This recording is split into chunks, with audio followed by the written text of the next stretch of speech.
Disclaimer, this channel assumes you talk to your DM about literally everything. This is a communication game. The game literally doesn't work if you don't talk to each other. Anyways, let's start the video. Kobold and Gator Dice are coming soon on backer kits. I'm super excited. Link in the description if you want to follow it early.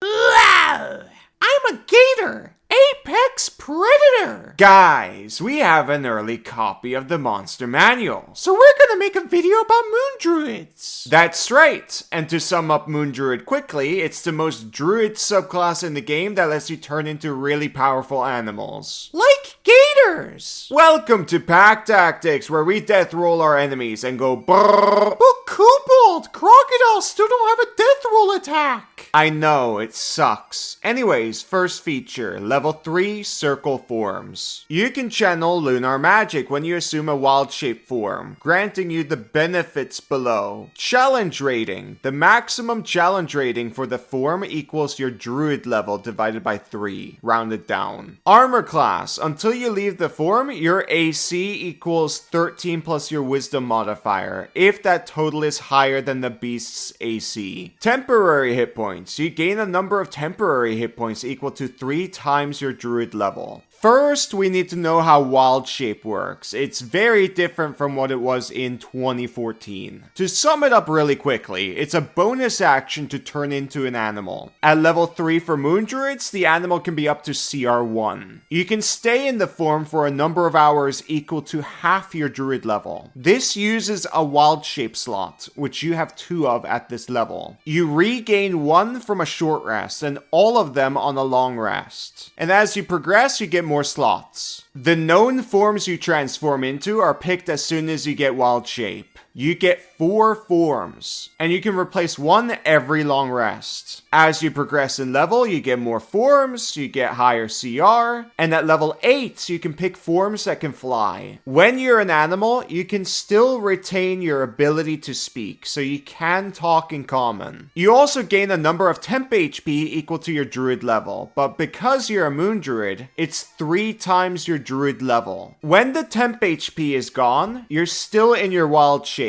Enemies have to incapacitate or kill you in order to get you out of the Wild Shape. Your game statistics are replaced by the beast's stat block, but you retain your creature type, hit points, hit dice, intelligence, wisdom, and charisma scores, class features, languages, and feats. You also retain your skill and saving throw proficiencies, and use your proficiency bonus for them, in addition to gaining the proficiencies of the creature. If a skill or a saving throw modifier in the beast's stat block is higher than yours, use the one in the stat block. I know I was reading directly there. The only thing that really changes here is that your AC is 13 plus your Wisdom mod. You can't normally cast spells in Wild Shape, but what you can do is cast a concentration spell and then go into Wild Shape. Any Druid can do this. The Moon Druid has more options where they can actually cast some spells in the Wild Shape, which we'll get to later. As for objects, when you turn into an animal, you choose whether your equipment falls in your space, merges into your new form, or is worn by it. So you can turn into an ape and wear armor. Primal Order is a class feature, it's not a class trait, so they can do this. The ape has multi-attack and a throw rock attack that recharges like a breath weapon. Because you retain your proficiencies, you could use something like a longbow, which is pretty funny, but your equipment doesn't change size or shape to match the new form. I don't think the ape is very useful, but it's something you could probably do. If you plan on using the ape, you have to talk to your DM. They might not allow this. Anyways, that's everything you need to know about Wild Shape. Clearly, Circle Forms is an amazing feature. You get to pick higher CR creatures which do more damage. At level 3, as soon as you get this feature, you're usually stronger and tankier than most frontline marshals. Before I go over the best animals to turn into, let me just quickly remind everyone that because of circle forms, circle spells, and of course the general utility of these animals, there's always something useful about any animal. A lion is better than a spider, but a spider is good at scouting and one other thing I'll mention mention later on. There's still valid reasons to go spider over lion. Climb speed and spider climb are both poor man's version of flight, which is something you should never underestimate. By the way, I don't recommend you ever scout alone as a tiny creature unless the party is nearby. If you get caught without your party, you might actually die. So it's best not to take huge risks. You know the druid in the D&D movie? When she gets caught alone in the castle and literally everyone tries to kill her? In 2024, she would be dead. Another really good animal is giant badgers who can burrow. You can make really effective terrain in your favor if you have enough time. Create pit traps, for example. Badger is like playing Minecraft. Not really. You can't burrow through solid rock, which is important to remember. You can't change the terrain of a dungeon usually. Then there's frog that has swimming speed. You get the point with these animals. There's tons of useful utility stuff everywhere at CR1 and below. So I wouldn't say there's anything bad in that department. So pick whatever you like. As for the best animal for combat, for CR1, it's the lion, which hasn't changed in the new version. Plus 4 stealth if you don't have that already, 60-foot dark vision, 50-foot speed with a 25-foot long jump, so that's 75 speed total, multi-attack, and pack tactics. This is the main damage dealer I expect most people will go for. Right out of the gates, this is tier 2 damage. You're probably gonna stick to this form for a very long time. Guys, who would win? 1 trillion lions or the sun? Tell us in the comments. That's easy. Come on, Gator. Think a little bit. The sun doesn't even have a stat block. Of course it's the lions. They have pack tactics. Oh, I've never thought about that.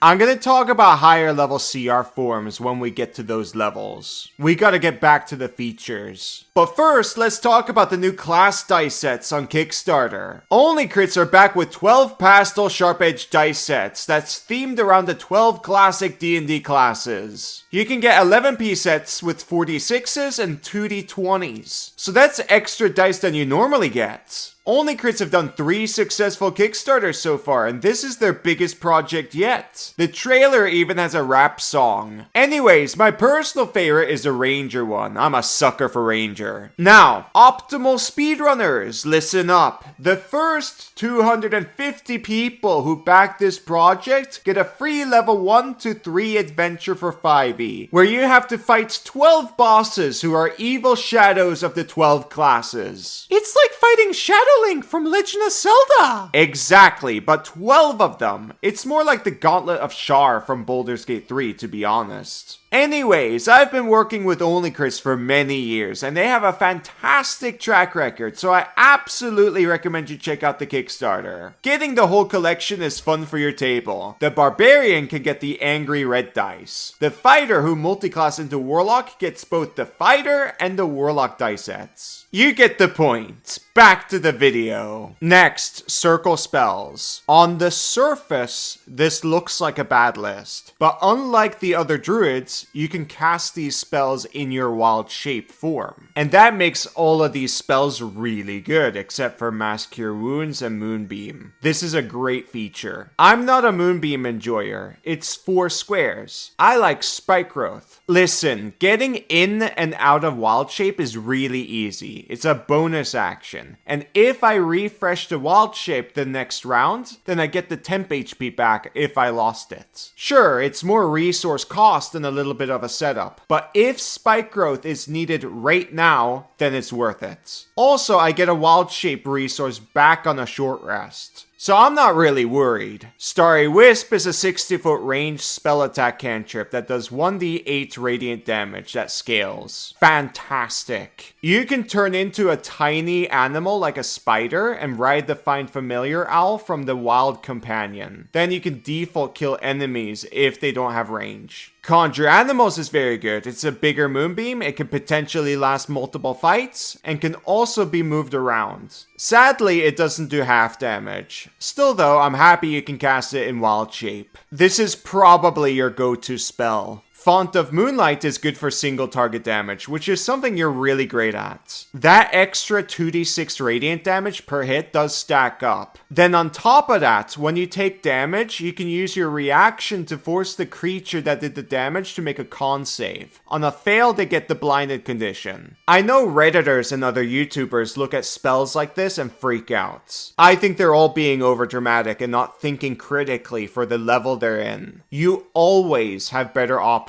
like AoEs. When you get this spell, you also have Conjure Woodland Beings as an option before turning into your form, which is something I will focus heavily on. But I gotta say, single target damage is more important than ever, and your progression aligns so well here with single target damage. You're not delaying your spell progression. You don't need to dip into something else to try to improve this spell like most other builds do with these silly single target damage spells. All you're doing is turning into an animal that has multi-attack. So this is a good spell here. If you lose concentration on Conjure Woodland Beings, then this spell or Conjure Animals are great backups. At higher levels, you can go for Upcast Conjure Minor Elementals and then go into your form, which is going to be great single target damage. Out of all the druids, you're the best at single target. There are no negatives here. Level 6, Improved Circle Forms. While in a wild shape form, you gain the following benefits. Lunar Radiance. Each of your attacks in a wild shape form can deal its normal damage type, or radiant damage. You make this choice each time you hit with those attacks. Increased Toughness. You can add your wisdom modifier to your constitution saving throws. Radiant instead of Force is a nerf, but it's so small that it's basically a nothing burger. As for increased toughness, when you're in your form, you're usually in melee concentrating on something like Conjure Animals. You have a high chance of losing that concentration, so I highly recommend securing it with a feat or something, like Warcaster or Resilient Con. Increased toughness is a nice bonus on top of that. You really need it. When you really think about it, 17 or 18 AC is not that high. Don't get me wrong, it is good AC, but as you progress in levels, you'll be fighting more important creatures with high attack, and they're gonna hit you all the time. So you're gonna make a lot of concentration checks. You have no way to improve that wild shape AC besides increasing your wisdom. Everyone else can get armor, magic armor, or maybe the shield spell. You're in melee as a naked animal. You really need this feature to help your concentration. Anyways, at level 6, you can become CR2 animals. Unfortunately, the lion is still the king here when it comes to damage. But when you hit level 8, that's when you get access to the flying animals like owl or giant eagle. Anyways, my absolute favorite form ever is the Quetzalcoatlus, which is not in the new monster manual. It's in Mordenkainen, so I could show it off. This is a huge beast with 80-foot fly speed and has flyby, so it's fantastic to combo with Conjure Woodland Beings, which functions kind of like Spirit Guardians. Look how big that emanation is on the battle map. That's incredible. You're a military jet airplane hitting everyone with that spell. And you hit people with Starry Wisp from time to time. If you dash, you have 160-foot fly speed. You're gonna affect everyone on the battle map with this spell. If I ever play a Moon Druid, I'll do this all the time. This is like the coolest thing about the Moon Druid. Hell yeah, I want to play a jet airplane. But Kubel, this is too big for dungeons. That's where the owl comes in. It's a tiny creature, has flyby and a little less speed, but better stealth, which is a +5, and 120-foot dark vision. All of these are really handy in a dungeon crawl. That's the highlights. Next, level 10, Moonlight Step. You magically transport yourself, reappearing amid a burst of moonlight. As a bonus action, you teleport up to 30 feet to an unoccupied space you can see, and you have advantage on the next attack roll you make before the end of this turn. You can use this feature a number of times equal to your wisdom modifier, and you regain all expended uses when you finish a long rest. You can also regain uses by expending a level 2+ spell slot for each use you want to restore. No action required required. Good mobility, and it's a separate pool of resources that aren't spell slots. I don't recommend expending spell slots to get more of this feature, by the way. And now that I really think about it, this really is not that useful. Because what you can do is just cast a spell and then bonus action turn into an owl and fly away with flyby. You just moved 60 feet rather than 30 feet. Or if you're a Quetzalcoatl, that's 80 feet. Now you can teleport around while in the flying form and stuff, but I don't think it's going to be that handy. You have more than enough speed. I guess this can be handy for creatures that charge down creatures, but then you don't get to use that bonus action attack. At least you get advantage on one of the attacks. Anyway, speaking of charge, we gotta talk about elephants. At level 12, you can become CR4. I skipped 3 because it's not that interesting. The elephant can do 2 gore attacks, which do way more damage than the lion. And it has a charge feature that makes the enemy prone. If they end up prone, you can bonus action trample them. And it also does half damage. This is a significant DPR increase that doubled. With napkin mathematics, I got like 30-ish. The lion was like 15, 16. And this is with no spell setup. Kobold, I like elephants and God likes elephants. If you don't want to go for realism, you can go for better than realism. What do you mean better than realism? How about an elephant with blue eyes? Now for Capstone, level 14, Lunar Form. The power of the moon suffuses you, granting you the following benefits. Improved Lunar Radiance. Once per turn, you can deal an extra 2d10 radiant damage to a target you hit with a wild shape form's attack. Shared Moonlight. Whenever you use the Moonlight Step, you can also teleport one willing creature. That creature must be within 10 feet of you, and you can teleport it to an unoccupied space you can see within 10 feet of your destination space. That's a 7.7 DPR increase, assuming 65% chance to hit. Like I said with Font of Moonlight and Conjure Minor Elementals, your progression aligns so well here with single target damage. You're not delaying your spell progression, which is like the best part here. You're a real Apex Predator if you have that upcast Conjure Minor Elementals up. You're like a mighty gator doing a death roll. As for Shared Moonlight, this is going to be great with the Quetzalcoatlus. If someone is in danger, you can drive your jet plane over there, teleport and take them with you, which will save them. You're like the eagles from Lord of the Rings. We're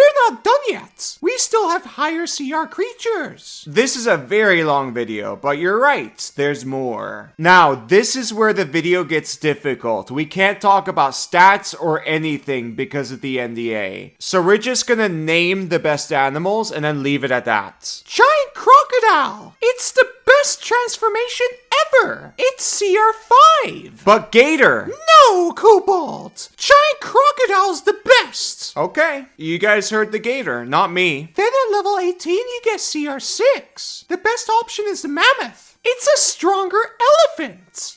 Yeah. Now you know everything about Moon Druid. Every single feature is good except for, well, the 10th level feature is okay. And I actually think this subclass is better than the old version overall. The old Moon Druid had a really strange power curve where it was really powerful at tier 1, then it turned okay at tier 2 and 3, and then became strong again at 4. This new Moon Druid stays strong throughout the whole progression, which is something I love. This is the second strongest subclass for Druids. Land Druid has better spells, more important resources, and more resources than the Moon Druid. I made a video about it, but Moon Druid has a few advantages over the Land Druid. Like, Moon Druid is way better at single target damage, which is very noteworthy. Land Druid is more like a wizard. You play them like a wizard. And lastly, out of all the Druids in the game, you're most likely gonna have the most fun with this one. It's a very unique experience you won't get from other classes or subclasses. And on top of that, you're gonna be really, really powerful. Huge wins. End of video. If you liked this video, please like, comment, and subscribe. And don't forget to check out the class dice sets on Kickstarter. Remember, the first 250 people who back this project get a free adventure. Thank you for watching. Bye-bye.